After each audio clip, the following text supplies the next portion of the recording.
Ya está en nuestro estudio y nosotros ya estábamos hablando de política. Obvio, con la Cote cumplido. Cote, ¿cómo estás? Bien, ¿y tú cómo estás? Bien, es como si te hubiera visto ayer. Casi no me veo, casi. Antes de ayer. Bueno, ustedes pueden seguir para saber, no vamos a contar chiste interno. Debería salir ya las próximas semanas, ¿no? Yo creo, sí, una sorpresa. Una sorpresa que hicimos juntas con la Cote, cumplido. A propósito de este libro, Chilenas al Poder, la historia del voto femenino, que es un libro que se hermana bastante con la última vez que vino la Cote acá, que fue en enero. Fue en enero. Qué mujer más prolífica. Es que uno nació del otro, en verdad. Voy a confesar. Sí, claro, Oro nació de acá. Sí. Oro Negro nació de Chilenas al Poder, que es una investigación, es una historia sobre cómo fue que las mujeres llegamos finalmente a tener derechos civiles, por lo menos voto. Eso es más amplio, derechos civiles. Y Oro Negro, ustedes pueden buscar la entrevista en YouTube, habla de las primeras revistas que salió desde las mujeres trabajadoras. Así es. Y eso es un capítulo acá adentro también. Sí. Y quizás partir por ahí, ¿no? Porque el voto femenino, ese momento en que las mujeres finalmente pudimos elegir presidente, que es como diríamos, llegamos a ese lugar, aunque es una locura que tengamos a un precandidato que dice que las mujeres no deberíamos votar, no lo olvidemos. No hay que olvidar eso, es muy importante. Tú escoges partir con el acceso a la educación. Sí. Háblanos respecto a esas decisiones y de por qué partir con esa conversación de respecto a quiénes fueron educados en Chile y cuándo, antes de llegar al tema del voto. Perfecto. Sí, mira. Cuando investigué sobre, muchos años estuve investigando sobre este tema, la verdad que se hizo bien evidente que el voto no era el fin, ¿no? El conseguir el voto no era el fin absoluto de estas mujeres, sino que era una herramienta para conseguir otras cosas que eran, cierto, todos los otros derechos de los cuales las mujeres estaban hablando. Que, como bien decía, estaba el derecho a la educación, derechos laborales, después vamos a hablar de derechos sexuales y reproductivos. Pero yo te diría que el primer derecho del cual se empieza a hablar tanto en las clases populares como también en la élite o la burguesía es el derecho a la educación. ¿Verdad? Que se ve como un punto de partida, como el step one, por así decirlo, ¿verdad? Para poder ir a disputar otro tipo de derecho.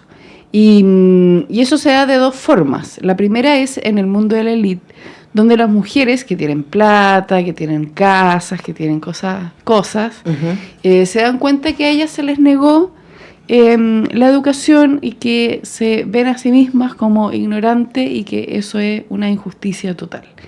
Y además ellas están muy influenciadas por el pensamiento europeo en Inglaterra y Francia particularmente, donde las mujeres están hablando de la educación y de la necesidad que el Estado le entregue educación a las mujeres para que ellas estén más en igualdad con los hombres. Claro. Y también para que críen, que es algo que aparece en el discurso allá y que aparece en el discurso acá también. Claro. O sea, muchos de los primeros escritos a nivel internacional, pero también nacional, de las mujeres que abogan por educación tiene que ver con si nosotras vamos a educar a nuestros hijos. Claro. Sí. ¿Cómo nosotras nos vamos a estar educando? Claro. Es un poco aprovecharse del mandato. Claro, es como necesito que estas mujeres sepan más para que eduquen mejor a los ciudadanos, porque la verdad nos estamos dando cuenta que los niños, las niñas pasan demasiado tiempo con las mamás y, por supuesto, claro. Pero por otro lado, que es interesante, es que las mujeres obreras necesitan la educación para mejorar su calidad de vida, ¿no? Porque se dan cuenta que no pudieron educarse, por lo tanto están un poco condenadas al trabajo o al servicio doméstico o al trabajo de fábrica. Entonces ven la educación como una posibilidad o una oportunidad para que sus hijos no tengan que pasar las desgracias y las malas condiciones de vida que ellas tuvieron. Entonces este es yo te diría la primera lucha donde van a disputar, digamos, con el mundo político, ¿cómo lo vamos a hacer? El Estado tiene que construir liceo, y ahí vamos a ver ciertas decisiones del Estado que hacen que, por ejemplo, si el Instituto Nacional se crea a principios del siglo XIX, el primer liceo de mujeres se crea a fines del siglo XIX. Claro. Pues hay 90 años. Y además en Valparaíso. Además en Valparaíso, claro. Porque el glorioso Liceo número 1 de niñas se crea después. Es el primero público en Santiago, porque se crean en Santiago, pero son privados. Son para las niñas de la elite, hecho por mujeres de la elite. Cosas que aprendí leyendo Chilenas al Poder. Sí. Hay que decir, yo no sabía todas estas cosas. No, y muy interesante porque además no todo... Aunque había colegios de elite, no todos los padres elite mandaron a sus hijas para allá. Claro. Ahora, Cote, me parece interesante porque esto que cruza el libro, ¿no? De que las mujeres de élite por una parte y las mujeres obreras por otra parte tenían su propia agenda, cada una que era distinta, porque sus condiciones eran distintas. Por supuesto. Y ambas en algún momento se dieron cuenta, ambos grupos de mujeres, que la manera de incidir era el voto. Sí. Y ¿sabes qué me pasó ahora que te escuchaba decir eso? Es que hoy día, a pesar de que tenemos voto obligatorio, en Chile mucha gente ha dejado de votar. O mucha gente piensa que, bueno, da lo mismo, este otro, si al final igual tengo que ir a trabajar el lunes. Esa mirada, ¿no? Sí. Y quizá una de las cosas que podemos aprender de Chilenas al Poder es entender que como ciudadanía en una democracia, el espacio más directo de expresión de nuestras inquietudes y de nuestra agenda es nuestra votación, y por lo tanto buscar a alguien que va asociado a nuestros valores y a nuestra agenda. Sí, yo creo que es bien interesante lo que dice, y tengo alguna teoría de por qué pasa eso. Tengo la idea que claramente estas mujeres se dieron cuenta que el mundo político no las estaba escuchando en cuanto a sus demandas laborales, educacionales, etcétera. Y claro, ahí deciden tomar la opción de, bueno, necesitamos el voto no solamente para votar, sino también para que los políticos, o sea, no solamente para ser elegidas, sino también para que los políticos, ¿verdad?, nos escuchen, nos presten atención y estén obligados a tener una agenda programática, digamos, para mujeres. Y ahí lo que hace el feminismo y las distintas corrientes y las distintas ideologías y los distintos partidos es justamente cada uno iba a tener más o menos como una especie de lista o de demandas que están jerarquizadas, ¿verdad? Y para las mujeres obreras va a ser la igualdad salarial, las 8 horas laborales, las condiciones. Para las mujeres de élite se va a ir más por la educación, va a haber una disputa ahí sobre el aborto, por ejemplo, etcétera. Es una discusión antiquísima. Antiquísima. Sí, y es interesante ver que el feminismo siempre le ha complicado el aborto también, ¿no? Incluso hoy, quizá hoy menos. Pero todavía está esa disputa en mujeres principalmente, y eso es interesante. Pero lo que iba a decir es que, claro, estas mujeres están organizadas en un grupo más amplio y se ponen de acuerdo con sudor y lágrimas también. Cuesta ponerse de acuerdo en estas son nuestras demandas principales.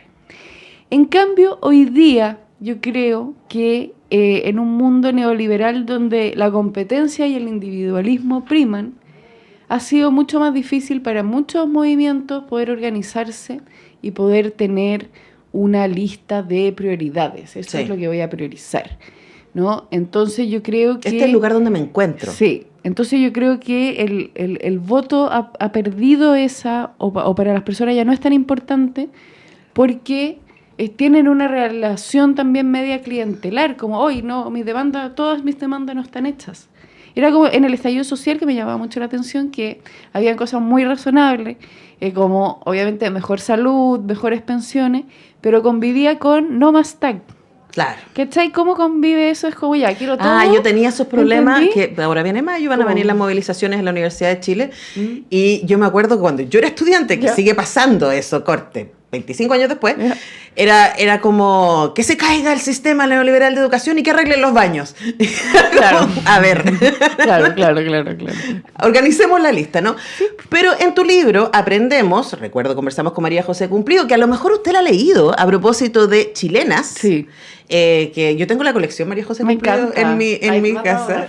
Te voy a mandar una foto. Bueno, lo tengo que meter Tengo todos los libros de la María José Cumplido. Está Chilenas, y además está la colección Chilenas Rebelde 1 y 2. Las marchas, ¿cierto? La historia de las marchas, 10 marchas que cambiaron Chile, Oro Negro y Oro Triste, y Chilenas al Poder ahora. Y una de las cosas a propósito de lo que decías, como una cosa que podemos aprender de ese feminismo, y que los feminismos actuales necesitan recordar, me parece a mí, es esta idea de alinearse con algunas objetivos básicos. Sí. Porque cuando tú describes lo que sucedió en la primera parte del siglo XX especialmente, cuando ya estaban más organizadas, uno puede decir, y me encantó que parte de esto, gracias a Amanda Labarca, parte también con los clubes de lectura. Sí. Que ya demostraron en Estados Unidos y en Europa que era un estupendo lugar para que las mujeres se juntaran a hablar. Y además, siempre que hablamos de libros, hablamos de otras cosas. Siempre. Entonces empiezan a armarse estas mujeres de la élite, estas mujeres trabajadoras, estas mujeres de regiones, ¿cierto? Que empiezan a aparecer cada una con sus propias agendas, pero son capaces, y tú cuentas los momentos específicos en que son capaces de flexibilizar sus agendas propias para ir por una agenda común. Exacto. Tú trabajas además en Iguales, ¿cachai? Eres parte como del activismo de las comunidades de la diversidad sexual, que también ha tenido ese problema. Exactamente. Entonces, ¿qué sientes tú que tenemos que aprender de este proceso hoy día cuando queremos hacer intervención política desde la sociedad civil? Yo soy una convencida que el paso a paso y el paso medible es totalmente necesario. Y claro, y lo vamos a ver en este libro con el voto, pero lo interesante es que mientras luchaban por el voto estaban hablando de todo lo otro, como ya, lo vamos a conseguir y después vamos a hablar de todos estos temas, derechos, como decía, como igualdad laboral, igualdad como en todos los espacios. Y eso hizo que esta ola feminista fuera tan diversa, tan amplia y finalmente tocara todos los temas que estamos tocando hoy día. Ya, quizás, no sé, el poliamor no, ya. Pero eso es difícil legalizarlo. Pero casi todo lo demás. En cambio, a veces me pasa que cuando el feminismo toma un cariz más, no sé cómo llamarlo, como más panfletario, me parece que frases como vamos a cambiar la cultura o el futuro es feminista, me falta el bueno, pero ¿cómo? Claro. ¿Está como bacán que el futuro sea feminista, pero ¿cómo es ese futuro? ¿No? Y esas imágenes, esas respuestas yo creo que hay que organizarse, hay que ordenarse, porque se vienen tiempos complejos yo te diría, con el avance de una ultraderecha que tiene como principal enemigo a las mujeres y a las diversidades sexuales. Sí. ¿No? Y también tengo una tesis de eso. Sí, te iba a preguntar, ¿por qué crees que es eso? Porque el comunismo cayó, ¿verdad? Ya ni los comunistas son marxistas hoy en día en el mundo. Entonces, los únicos dos... y lo que el comunismo tenía frente al conservadurismo es que, por un lado, por ejemplo, negaba cómo se constituía la sociedad, que era como esta crítica a la sociedad de clase. Claro. Y también criticaba algo muy importante para el poder, que es la propiedad privada. Claro. ¿Verdad? Lo que hace los movimientos de mujeres y diversidad sexual es justamente también criticar cómo se ha compuesto el poder. Critica el patriarcado, pero también critica la idea de familia y critica algo muy importante que es la constitución, yo te diría la separación del mundo entre hombres y mujeres, ¿verdad? Hombres y mujeres genitalmente, hombres y mujeres. Y eso... O sea, incluso cuestiona esa misma definición. Exacto. Y eso hace explotar al mundo conservador. Entonces, como ya no hay comunistas, vamos... ¿Quiénes son los próximos enemigos? Estos son los próximos enemigos. De hecho, yo me acuerdo después de la escena en donde Trump asumió el poder, la ceremonia, ahí estaba la palabra que estaba buscando, que fue una escena, fue bastante performático, hay que decirlo, sí. Y que habló derechamente con un discurso antitrans muy fuerte, y me acuerdo al día siguiente sale en un talk show en Estados Unidos una persona trans, encantadora además, con una capacidad como comunicativa muy importante, dice: los trans somos en Estados Unidos menos del 1% de la población, y estamos siendo el objetivo del odio. Yo creo que estamos enfocando mal a ese 1%. Es otro 1% el que hace que la comida esté cara en los supermercados, que usted tenga problemas para acceder al trabajo, ¿cierto? Que usted no tenga buenas condiciones. Claro. No es culpa de las diversidades sexuales en general ni de los trans en particular. Sí, por supuesto. Pero una cosa que ha hecho, y que yo siento también tiene que ver con tu libro, Coté, es el discurso conservador, que además tiene los medios, y yo creo que hay que sobreenfatizar, que tú lo pones acá, que los movimientos de mujeres tuvieron medios de comunicación, tuvieron revistas, tuvieron diarios, lograron movilizarse desde ahí para disputar esa idea de sentido común. Y yo creo que también ahí estamos un poco abandonadas. Es que claro, porque en esa época se tenían que juntar, no sé, la mujer del Partido Socialista, o las mujeres obreras, o las mujeres... Bueno, como pasó con Mujeres por la Vida en dictadura. Por supuesto. Y claro, y escriben de los temas que quieren escribir. Pero y esto es una pregunta, tú sabes más de medios que yo. El hecho de que hoy día la comunicación podríamos decir, de quienes no tenemos el poder o de quienes no tenemos un medio de comunicación tradicional, son las redes sociales, donde las redes sociales funcionan como es el individuo al que yo sigo, sí. ¿Cierto? Entonces podemos tener muchos mensajes de mucha gente sobre estos temas, pero que se empiezan a perder o que se desordena o simplemente es demasiada información, ¿verdad? Porque es distinto estar haciendo scrolling infinito y escuchando hablar a 40 personas que tener una revista y sentarme en mi casa plácidamente a leer el pensamiento de esa persona. Bueno, el otro día hablamos con Beth Gerber, directora de estudios del CNTV, de cómo se informan las personas. Ajá. Y es el tema de informarse en redes sociales versus informarse en la televisión. Y yo de verdad creo que la mujer más poderosa de Chile es la Monserrat Álvarez. O sea, creo que hoy día el poder que tienen los matinales para instalar sentido común es fuerte. O sea, la gente de seguridad se instaló en los matinales. Sí. Fin. Sí, claro. O sea, es como no hay, es muy indiscutible que eso apareció ahí, y de ahí empieza a crearse el sentido común que nos pone en ciertos lugares. Entonces yo creo que el tema del feminismo siempre ha sido la disputa por el sentido común. Claro, y yo creo que ahí hay que, disputar esos espacios y claro, y crear, y ahí dijiste una palabra muy, muy importante, que es la creación del sentido común, crear también un mundo posible, claro, ¿verdad? Porque el feminismo luchó por la paz, el feminismo ha tenido crítica al capitalismo, el feminismo tiene posturas más allá de la mujer, digamos, ¿verdad? O sea, es un movimiento de derechos humanos. Exactamente. Fin. Entonces yo creo que esa es mi pregunta y esa dejo abierta. No tengo la respuesta, por supuesto. El próximo libro. Claro, ¿cuál es el futuro feminista? ¿O cómo debe ser? ¿No? Más ahora, yo le decía a la Cota que leí en febrero Nexus de Harari, la historia de la información, y él se detiene mucho en cómo ha manejado la información, el capitalismo y los neofascismos. Y le enfrenta, la segunda parte del libro, enfrenta esas maneras históricas con la inteligencia artificial y cómo ha funcionado hasta ahora. Y ahí yo creo que tenemos tremendos desafíos. Wow. Sí, tenés que leer el libro, es ya tremendo. Me lo voy a leer. Oye, Chilenas al Poder, una última pregunta antes que se me vaya, ya se me fue el tiempo, pero una última pregunta que para mí es muy importante, que tiene que ver con la manera en que tú escribes. Ya. Cote, porque yo te dije que yo leí el libro como si fuera una novela, porque hay personajes, hay tensiones, ¿cierto? Hay conflicto, hay lucha, etc.